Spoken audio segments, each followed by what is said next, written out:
Hey guys, welcome to another commentary done by Diggity. This is going to be Luxury versus Upmagic. A little bit of a break from the WCG casts. Haven't given up on them. I'll still continue to do them. Planning on trying to do at least 2 more tonight. We'll see how that goes. This match, the second match between the KT Rolsters, which does not roll off the tongue at all. I liked KTF much better, and Estro. I believe Estro took the first match, and I've had so many recommendations for this game. Moletrap is really the shining one. I trust Moletrap's judgment quite a bit, but I've had several fans say, "Oh, do this game, do this game." So here you guys go. We have Upmagic starting at the 1 o'clock position in teal, at the 5 o'clock position.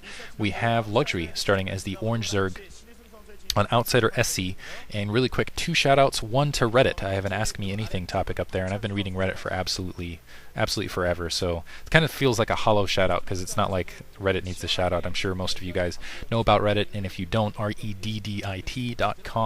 Really fun news aggregation site. That's where I get a lot of my news and try to stay ahead of all the memes and all the really fun, interesting topics, and usually they do a pretty good job of weeding out all the lame ones here and there, especially if you log in and kind of customize your categories. Looks like Luxury unfortunately scouting the wrong direction. He's going to scout that third base at the 9 o'clock position rather than Upmagic's base here at the 1 o'clock. And also, going to give a shout out, of course, to the Child's Play charity drive. If you go to broodwar.chipin.com, or if you check my main page right there, it looks like we just have about $311. Still trying to aim it and aim a little bit higher, so donate to that. Again, small donations, deeply appreciated. Going to continue with the WCG casts. Again, just kind of a minor break. I have a lot of replays going to continue with them. So this is on Outsider SC, and I'm really not sure what the differences are between SC and the rest, but I still think it's a Zerg favored map, because I don't think they've radically changed the architecture. Even if they leave the 1 gas behind, I still feel like it's a Zerg favored map. We'll see how Upmagic plays this, actually, because Upmagic tends to go mech, and he almost always goes mech, but it looks like he actually left his front door open. So very rare play for him. Even before mech was popular, he was trying to go mech here. Looks like he's actually going to go for... he's not sealing his front. Let's see if he goes for a 2 racks into expansion or a single racks into expansion. Right now, that drone scout able to steal some minerals and run around the base and get the scout in. I still feel like there's going to be a lot of Zerg domination this season, and I think that's really going to punish teams like SKT where they don't have a lot of Zerg presence. Obviously, they have Hyuk, but I still don't think that's enough. Generally, the teams with a lot of top Zerg, like CJ, I think are going to excel in kind of the map pool that's out there right now. And I'm not sure why that decision was made to put in even more Zerg maps out in the field. I feel like most of the maps out there that were added are added right on top of Outsider, which is a Zerg map, kind of a favorite Zerg map on top of everything else. So it looks like, wow, yeah, Upmagic going very economic here, putting down a second supply depot. So it looks like he's going to go 1 racks into expansion here and exchanging that SCV scout right there, producing that first Marine. Luxury easily going to be able to get this drone scout out of the way. He's seen everything he wanted to see. So pulling back, Upmagic getting the scout, and 12th hatchery to begin with. Looks like he's going to produce that spawning pool alongside. So let's see what Upmagic is up to, because Upmagic never plays standard. That's one thing with Upmagic. He's that guy who is aptly named. He just pulls things out of his hat and is very, very creative. You can never just take whatever he's doing for granted, really. And we'll see what. Yeah, I'm kind of curious what game planning he has in mind. I think he's one of those players that comes in with crazy adaptable game plans where he's like, okay, if they do this, I'll do that. If they do this, I'll do that. Another hatchery being placed behind Luxury's base, so it looks like Luxury at the very least. I assume he's going to go for, it's still no gas, going to go for a little bit more of an economy-based build. I wouldn't be surprised if Upmagic, knowing Upmagic, decides to transition into 2-port Wraith after this to try to play some early air game stage thing. That just seems like Upmagic style, just knowing him. You know, if you're not going to go Medic Marine to start, you got to go mech somehow.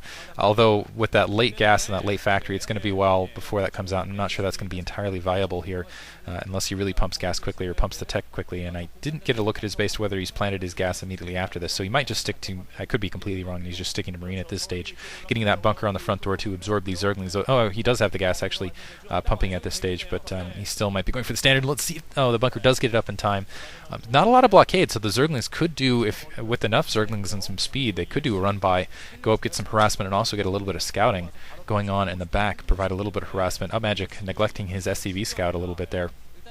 Really wants to keep an eye on specifically what Luxury is doing with that gas. I think Luxury actually is upgrading speed right here. If he wasn't, I think we would already have seen a tech to lair. It's possible that he's just waiting to kill that SCV scout before doing so. And there's that factory. So from Upmagic, so I'm almost predicting 2-port Wraith at this stage actually from Upmagic, just knowing his style and just knowing that he's going for a little bit more gas. Looks like he is going to tech to lair actually after killing that Zergling, but that barracks is in the way to provide a little bit of additional defense.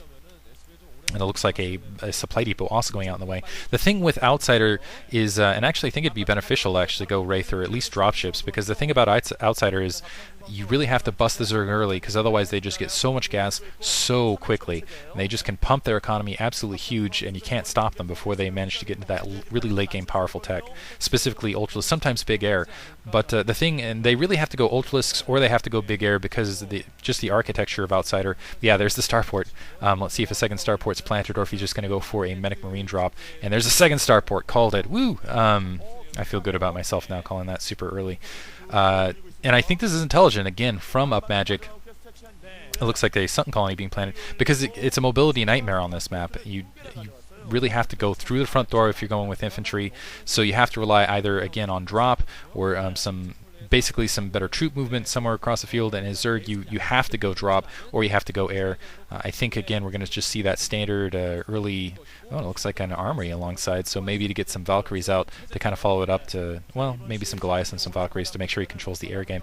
One of the things that Zerg tends to do is they just go that straight Mutalisk harass and then just immediately tech off their large gas to Big Air, and that kind of forgoes any of the real problems you have with mobility altogether. And it looks like Luxury already sneaking out to take that double gas, and this is really going to work out well actually for Upmagic, because it's going to be difficult to get troops out to that direction to really defend them, especially that Overlord going to be somewhat vulnerable here. Looks like Upmagic starting to move out, so let's see if he, yeah, looks like he's going to pump a lot of anti-air right off the bat, and I think again going the Wraiths to start and even dropships to follow would be a great position. And actually, it looks like he's putting down 2 control towers. Looks like he canceled something there, so probably canceled a Wraith or something, and then immediately planting down a second control tower to follow. So, wow, he might just go all-out Valkyries here and just try to completely dominate the air game from there, and then maybe follow it up with some drops underneath. Wow, there's the first Valkyrie. So, and with no Medic Marines to support underneath, he's going to need some Goliaths to really keep it protected. And actually, I'm sorry, he did have one Wraith that popped out. We just missed it on screen. So that first Wraith's going to be able to get some kills, but it's going to be a lot of Valkyries to follow.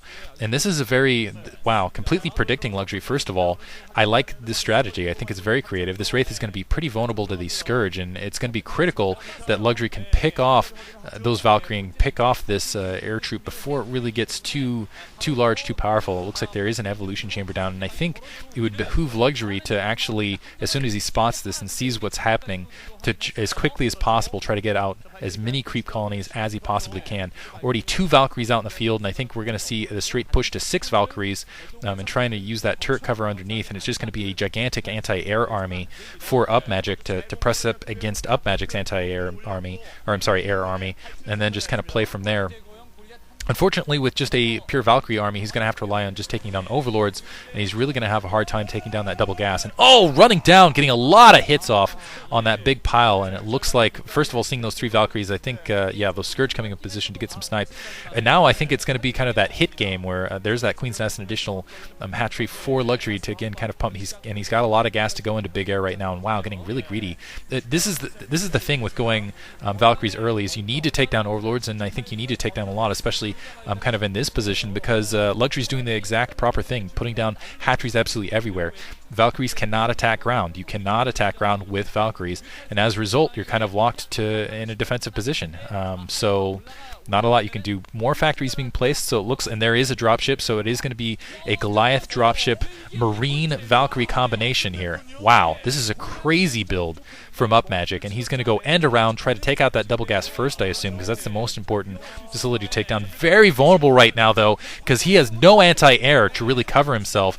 He's really going to have to spring this trap and hope those Mulisks pull back. It looks like the Mulisks are pulling back. I'm not sure what spotted them, but it looks like they're headed midfield, and there's 2 dropships, extremely vulnerable. They're getting spotted off by that, fortunately, stopping right there and getting spotted off to that dropship, swinging around. But this is going to be a devastating attack. Hive Tech coming on the way. The Valkyrie's running up, taking out an Overlord very quickly, and covering the dropship. He doesn't actually know what's happening out in the field, and here comes the drop. Wow, beautiful. Upmagic catching Luxury completely by surprise with a very innovative build, I've got to say, altogether. I still think he might lose these dropships to the Valkyries in retreat. He's going to be very lucky if he doesn't. So this is actually going to be a pretty big blow on the turnaround, actually, because he needs to keep that mobility up. And, Scourge, okay, maybe, get out of there. Might be able to turn around, but he's going to be able to take out one base and stop mining at the additional base. Clever, and he needs to get as much bang for his buck here as he possibly can, because again, mobility a problem now. Lost those 2 dropships.